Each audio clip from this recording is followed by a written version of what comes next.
Now we're looking at why a country might have a deficit on their current account.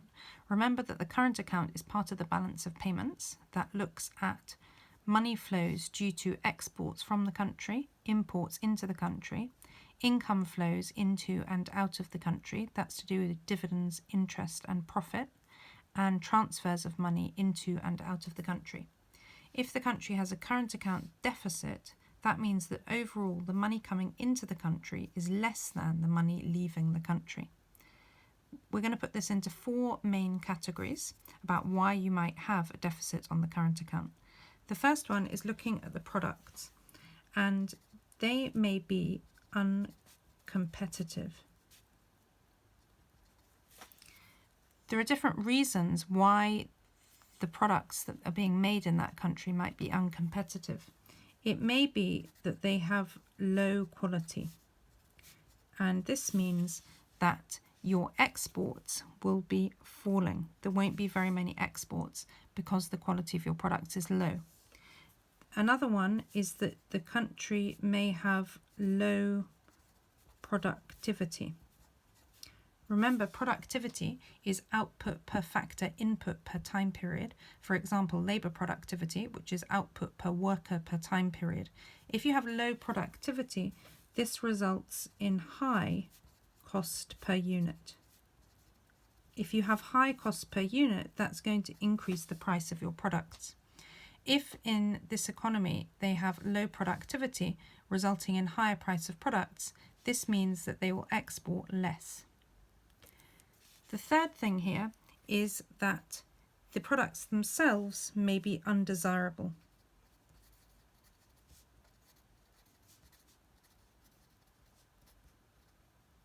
If the products being made in the country are undesirable, that means that exports will be low or falling.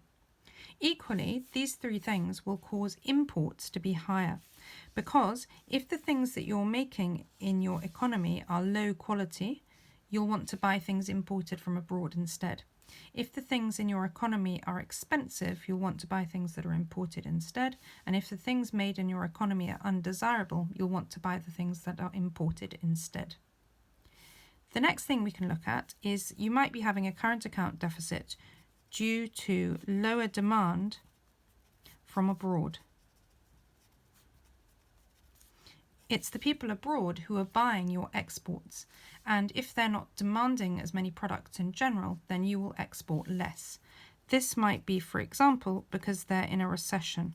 If they're in a recession, unemployment's going up, incomes are going down, people are buying less, and therefore they're less likely to buy imports.